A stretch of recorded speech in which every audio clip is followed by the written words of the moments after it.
Hey guys, welcome back. I have a few minutes before the sun sets, and I wanted to take this time to share with you a few tips and tricks on how to transform your minivan into a cozy camper. And for my build, I chose a 2015 Toyota Sienna LE with all-wheel drive. I chose the Sienna with all-wheel drive because I do quite a bit of travel off the beaten path, and I need every advantage off-road that I can get in the minivan. Another major reason that I chose the Sienna is you can get these anywhere from $6,000 to $15,000 or $20,000 depending on the amount of mileage and the amount of use that they've had. And so for about $6,000 to $8,000, you can get a decently used minivan that if you want to convert to a minivan camper, it's not a huge loss and you'll easily be able to convert it back if you wanted to sell it later. But the number one reason that I chose the Sienna, especially this third generation Toyota Sienna, is when you remove the back seats and the middle seats, you have somewhere between 140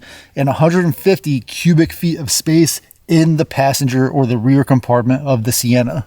And the way I have mine set up, I've added even more storage space by removing the third row seat altogether, which occupies about 16 cubic feet.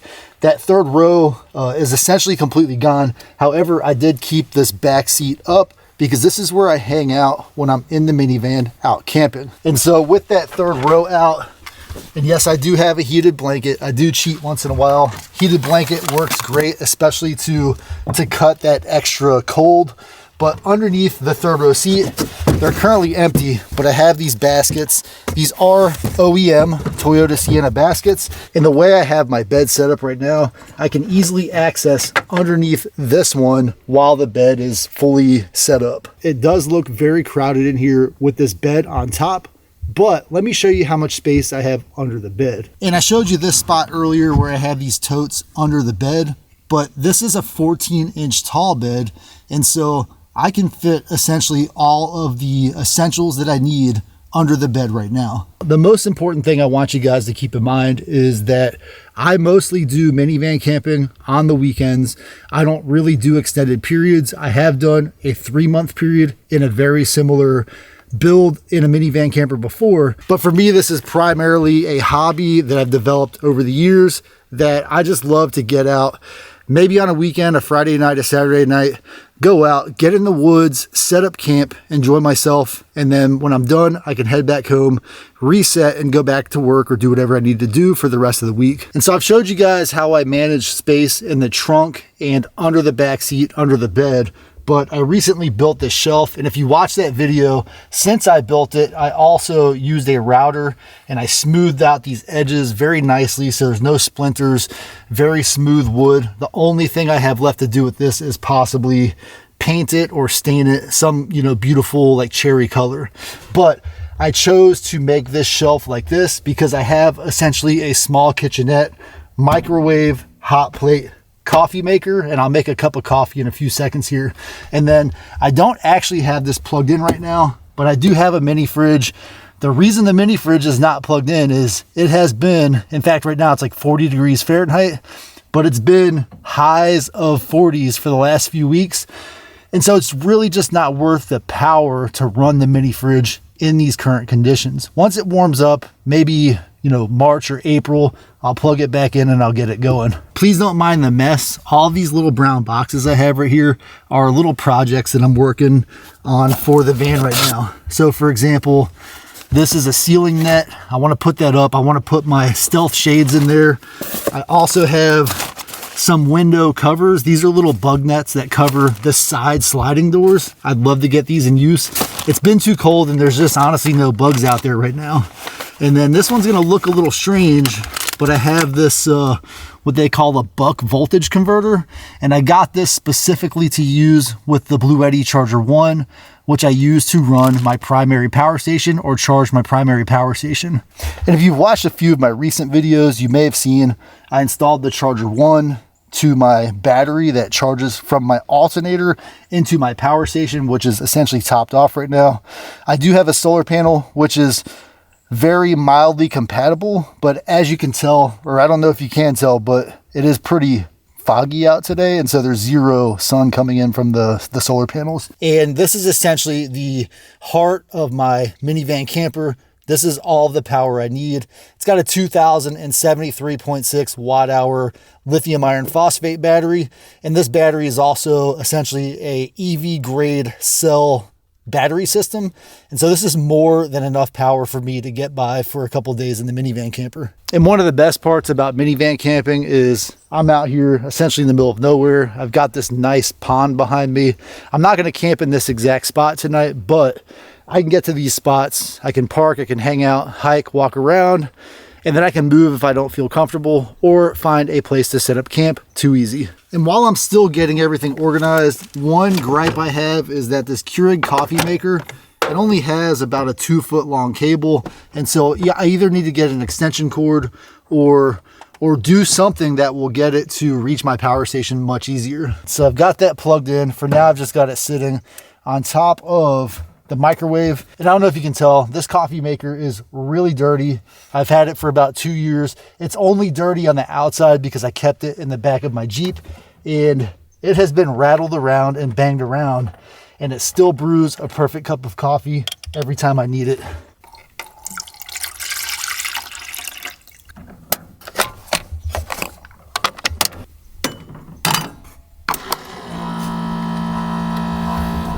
So the funny thing is I am getting just a little bit of solar power right now, which is interesting because it is so overcast outside.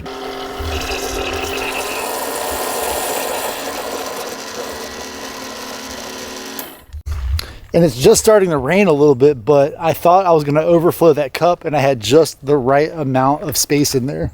On top of that, this Bluetti Elite 200 V2 was at 100% when I started. It took about 2% of that battery to brew 1 cup of coffee.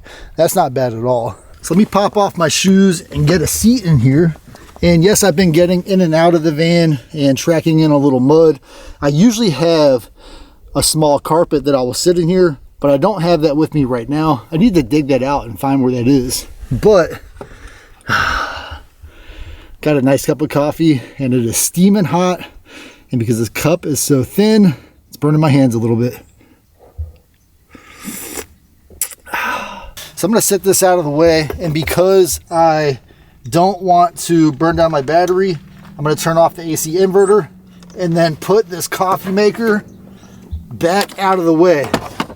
And the best part about this Keurig coffee maker for minivan camping is now that I'm done with it, there is no water inside the coffee maker. That means I can move it around. I can lay it on its side. I don't have to worry about any water leaking out when I'm not using it. And the number one thing that I always talk about in these minivan camper videos is having a comfortable place to sleep. And I have this 5-inch memory foam mattress on this narrow twin frame. I have had some feedback from some viewers that the mattress is not super comfortable, but for me, it's easy to just hop in, get into my sleeping bag. I don't really have any problems with the comfort, so I'm not exactly the princess in the pea.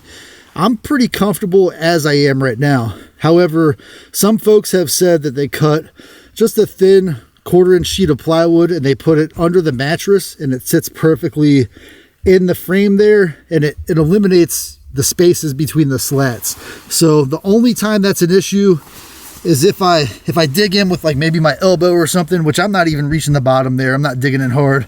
Maybe right now in my hip, if I'm digging in hard with my hip, I can feel one of those slats. But for the way that I sleep, I'm actually really comfortable right now, and I could actually fall asleep right now. I'm a little tired. Now that I'm in my sleeping bag, I don't even want to get out because it's so comfortable, and I am a little chilly. One more tip on this bed frame is if you don't have plywood, you can get a large cardboard box and just lay the cardboard box out underneath the mattress, and that will eliminate the problem with the slats that some people have.